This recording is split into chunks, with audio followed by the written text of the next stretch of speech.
Hello, नमस्कार मंडळी. तर प्रत्येकाला टेन्शन असतं, प्रत्येकाच्या लाईफमध्ये खूप सारे प्रॉब्लेम्स असतात. असं नाही का एखादा माणूस खूप हसते मग त्याला काही टेन्शनच नसेल. टेन्शन तर खूप दुनियाभरचं असतं आणि असं म्हणतात ना, की दुसऱ्याला सांगून काय फायदा त्याचा. फायदा हे म्हणणंही योग्य किंवा अयोग्य असं मी म्हणणार नाहीये. कारण टेन्शन दुसऱ्याला सांगून काही फायदा नाही. कारण आपलं दुःख जे आहे, टेन्शन जे आहे ते ॲज अ कंटिन्यू फ्लोमध्ये जाते.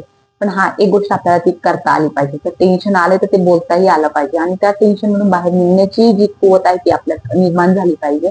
आणि जेव्हाही टेन्शन येतो ना खूप सारा, तर मला सुरुवातीला भूक लागते. खूप जणांचे सिम्पटम्स असे असतात, की त्यांना राग, टेन्शन आलं काही जण असं रडतात किंवा आक्रोश करतात. हे असं झालं, ते तसं झालं. पण याने काय होतं, आपली मेंटल जी हेल्थ आहे ती अजून डिस्टर्ब होत जाते. आपण जितकं रडतो तितकं आपण स्वतःला एक भावनिकदृष्ट्या आहे ना कुबल करत जातो. म्हणजे आपलं इनडायरेक्टली आपलं जी बॉडी ह्युमन बॉडी ती जरा वीक होत जाते. म्हणजे आपल्याकडे कोणतीच गोष्ट पचवण्याची जी शक्ती असते ती कमी होत जाते. त्यामुळे किती स्ट्रेस येतो, किती टेन्शन असतो, आपल्याला स्वतःला मेंटेन ठेवणं खूप गरजेचं असतं. आणि हो, किती लोक आपल्या आयुष्यात येऊ, काही टेन्शन देणारे असतील, काही टेन्शन कमी करणारे असतील, काही आपल्याला हसवणारे असतील, काही रडवणारे असतील, काही आपल्याला खूप सारा म्हणजे समंजसपणा शिकवणारे येतात, काही वाईटपणा शिकवणारे येतात. म्हणजे अनुभव चांगलेही येतात आणि वाईटही येतात. तर त्यातून आपल्याला एकच गोष्ट घ्यायची आहे. एक तर चांगले लोक, चांगले अनुभव, चांगले विचार आणि चांगले दिवस. फक्त आपल्याला याच गोष्टींचा विचार करायचा आहे, की ज्यांनी आपल्याला वाईट वेळेत जसला आपला हात सांभाळला, त्यांनाच आपल्याला सांभाळायचे.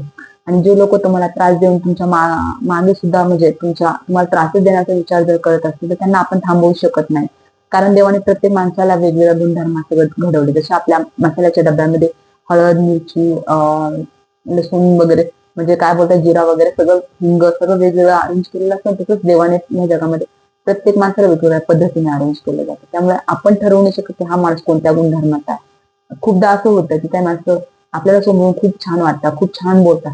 पण जेव्हा त्यांचं जे वास्तविक वर्तन असतं ते त्यांच्या घरात गेल्यानंतरच कळतं. आणि काही लोक असे असतात की तोंडावर एकदम रागीट असतात.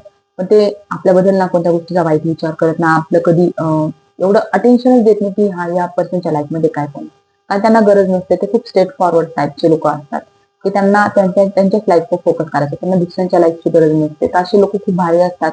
म्हणजे म्हणतो ना आपण, की आपल्या जगात काय चाललंय, आपल्या आयुष्यात काय चालली, आपल्या घरात काय चालली हेच बघणं खूप गरजेचं असतं. तर एखादं यशस्वी होते तर आपण त्याला सपोर्ट करणं खूप गरजेचं असतं. तो यशस्वी कसा होतोय, तर त्याच्याकडे स्किल कोणत्या आहेत, त्याच्याकडे जर तुम्हाला सपोर्टची गरज आहे तर त्याला विचारा, की भाऊ तू पुढे चाललाय तर तुझं कोणत्या गोष्टी तू आत्मसात केल्याय स्वतःमध्ये, कोणत्या गोष्टी तू सोडल्याय. हे हे असतं योग्य वागणं. पण त्याच्या व्यतिरिक्त याच्या उलट जर तुम्ही म्हणाल, तो पुढे चाललाय मग मला पण त्याच्यासारखं हेच करायचं तेच करायचं, ही झाली एक प्रकारची स्पर्धा. स्पर्धा मीन्स कॉम्पिटिशन. तर ती तुम्हाला करायची नाहीये. तुम्हाला जर यशस्वी व्हायचं असेल तर तुम्हाला पुढे जाणाऱ्या लोकांना एक कौतुकाची एक थाप द्यायला शिका. तरच तुम्ही सुद्धा त्या लोकांसोबत पुढे जा. आणि हो, खूपदा असं असतं काही लोकांचं, की चांगल्या लोकांबद्दल वाईट बोलणं किंवा त्या चांगल्या लोकांकडनं चांगला गुणधर्म न घेता त्यांच्यामध्ये एखादी गोष्ट नाहीये, तर त्यांच्यात ती आणणं जबरदस्तीने म्हणजे इनबिल्ट ते तसे नाहीये. पण तरी तुम्हाला म्हणतात ना वाईट दृष्टीचे लोक त्यांना ते तसं बनायला प्रवृत्त करतात. तर बनायला हरकतच नाहीये. कारण जर तुम्हाला मेंटली त्रास होतोय, एखादा जर माणूस घरात असते ना, तर एखादी बाई खूप चांगली असते घरात वागायला. पण तिच्या सोबत म्हणजे असे 10 बोटं येतात. नाही, हीच अशी, हीच अशी, हीच अशी. म्हणजे ती तशी नसली तरी ती कुवत बनून जाते. हा मी तशी, मीच वाईट आहे, सगळे चांगले. तर ही एकदम चुकीची गोष्ट घडते. तर ती तुम्हाला स्वतःसोबत करून घ्यायची नाही. जर तुम्हाला एखाद्या गोष्टी चुकीचं ठरवलं जात आहे, तर तिथे तुम्ही ठाम पाहिजे, की मी जर खऱ्याने वागते तर मी खरीच आहे. त्यामुळे बोटं दाखवणाऱ्या लोकांची बोटं देखील तुम्हाला मोडता आली पाहिजे. त्यामुळे तुम्ही टेन्शन घ्यायचं नाही. तुमची जी मेंटल कंडिशन आहे ती तुम्हाला एकदम मेंटेन ठेवायची आहे. नेक्स्ट, जेव्हाही तुम्ही तुमच्या म्हणजे करिअरकडे तुम्हाला फोकस करायचा असतो. पण खूप सारे आपल्या आजूबाजूचं ऍटमॉस्फिअर असतं ते त्याला अफेक्ट करतं. म्हणजे काही लोक असतात ना बोलतात, अरे नाही हे करिअर करून ही मुलगी काय करणार आहे किंवा हा मुलगा काय करणार आहे. आणि खूप जण असे असतात की हाय एज्युकेटेड असतात ते बिझनेसकडे फॉरवर्ड होतात. तर तिथेही नाव ठेवतात की अरे एवढा शिकलेला माणूस आहे, एवढी शिकलेली मुलगी तरी ती बिझनेसकडे का जाते.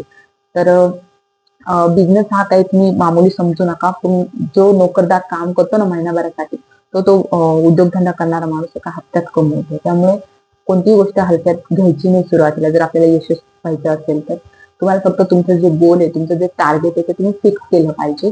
आणि हो, खूप साऱ्या वाईट गोष्टी असतात ज्या तुम्ही आत्मसात म्हणजे आता दुसरे करतात म्हणून मी पण असंच करणार नाही. या गोष्टी तुम्ही स्वतःच नका करू. कोणतीही गोष्ट चांगली घडत असेल तरच तुम्ही त्या व्यक्तीला फॉलो करा. पण जर एखादी व्यक्ती जर चुकीच्या गोष्टी करते, तुम्ही जर त्या व्यक्तीला फॉलो केलं तर ती तुमची देखील चुकीचीच गोष्ट होणार आणि तुम्ही सुद्धा जशी ती व्यक्ती काही वर्षांनी म्हणजे कोणाच तरी दुसऱ्या अवैध मार्गाने पैसा कमवायचा विचार करायचा किंवा याच्याकडनं पैसे लूट, त्याच्याकडनं लूट, पुढे जायचा प्रयत्न कर. ह्या गोष्टी जर तुम्ही तुमच्यात आत्मसात केल्या तर तुम्ही सुद्धा त्याच्यासारखं एखाद्या दिवस खड्ड्यात जाऊन पडणार. त्यामुळे तुम्हाला एकच गोष्ट लक्षात ठेवायचं, यशाचा मार्ग हा कष्टानेच जातो. त्यामुळे तुम्हाला कष्टच करायचे आणि कोणत्याही प्रकारचा जर तुमचा मानसिक तणाव आला तर तो तुम्हाला तुमच्या पार्टनरसोबत शेअर करता आला पाहिजे. पार्टनर म्हणाल म्हणजे असं नाही की हसबंड किंवा वगैरे. तुमच्या लाईफमध्ये जे क्लोज वन असेल, तुमची कोणाची बहीण असेल, कोणाचा गर्लफ्रेंड असेल, कोणाचा नवरा असेल, कोणाचा बाप असेल, कोणाचा भाऊ असेल, कोणाचा काका असेल, कोणाचा मामा असेल, जितके तुमचे क्लोज वन पार्टनर असते तुम्ही त्यांच्यासोबत शेअर करत जा. मानसिक तणावाला जरा रिलॅक्स देत जा. स्वतःला मेंटेन ठेवाल तर तुम्ही करिअरमध्ये पुढे जाऊ शकता. किंवा करिअर न म्हणता आपण म्हणतो ना, काही बायका ज्या घरात असतात मेंटल स्ट्रेस मधून जातात, तर ती सुद्धा एक गोष्ट मी खूप अनुभवली आहे. तुम्ही जेव्हा घरात असता तेव्हा खूप साऱ्या गोष्टी तुमच्या माइंडवर अफेक्ट करत असतात, तर तुम्हाला त्या अफेक्ट करून द्यायच्या नाहीये. म्हणजे खूप जण येतात नाही का, कारण जे नॉर्मल हाऊस वाईफ असतात त्यांचं ठीक आहे, त्या त्यांच्या माइंडमध्ये असते की सकाळी उठल्यानंतर मला स्वयंपाक करायचा, संध्याकाळी झोपल्यानंतर मला किचन साफ करून झोपायचे, का तर उद्या मला क्लीन किचन पाहिजे. पण जॉब करणारी जी वुमन असते तिला ती म्हणजे झोपतानाच विचार करते की अरे सकाळी मला माझा टिफिन करायचंय, मला घराची साफसफाई करायची, नवऱ्याचाही डबा करायचा, घरातल्यांचे जेवण, कपडे, या सगळ्या गोष्टी विचार करून ती झोपते. म्हणजे म्हणायला गेलं तर जॉब करणाऱ्या वुमनचा डबल रोल येतो यामध्ये. पण तिला छलिकलं जातं, का तर आम्ही ती जॉबला जाते ना दिवसभर, मग घरात काम कोण करणार, तर तिथे तिला हिनवलं जातं. ती गोष्ट सुद्धा तुम्हाला तिथे कंट्रोल करता आली पाहिजे आणि घरातल्यांना या गोष्टी समजावता आल्या पाहिजे की मी बाहेर जाऊन जर कमवते तर तुम्हाला सुद्धा माझ्या काही जबाबदारी घेण्याची गरज आहे. म्हणजे तिथेच तुम्हाला तुमच्या घरातल्या लोकांची सुद्धा मानसिकता बदलणं खूप गरजेचं असतं. त्यासाठी तुम्ही तुमच्या नवऱ्याला मध्ये आणणं एकदम चुकीचं असतं की हा मी एवढं करते तरी तुमच्या घरातले असे बोलतात. नाही, तिथेच तुम्हाला स्वतःचा स्टँड घेणं खूप गरजेचं असतं. कारण जिथे तुम्ही तुमच्या पार्टनरला मध्ये आणता तिथे तुम्ही तुमच्या मानसिक तणावात तुमच्या पार्टनरला सुद्धा इन्व्हॉल्व करताय. त्यामुळे तुम्हाला एकच गोष्ट लक्षात ठेवायची की स्वतःसाठी स्वतः स्टँड घ्यायचा आहे, कुणाचीही आशा करायची नाहीये. याला म्हणतात सेल्फ रिस्पेक्ट कंट्रोल. म्हणजे तुमच्या सेल्फ रिस्पेक्ट सोबत कुणालाही ठेवून द्यायचं नाही, मग ते कोणीही असो. तुम्हाला त्या गोष्टीच्या अगेन्स्ट जाऊन तुमच्या स्वतःसाठी लढता आलं पाहिजे.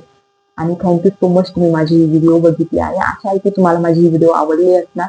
आणि हो, चॅनेलला जर नवीन असाल तर माझ्या चॅनलला सबस्क्राईब करायला विसरू नका. शेअर करा, लाईक करा आणि खूप साऱ्या कमेंट करा. आणि thank you so much for watching this video.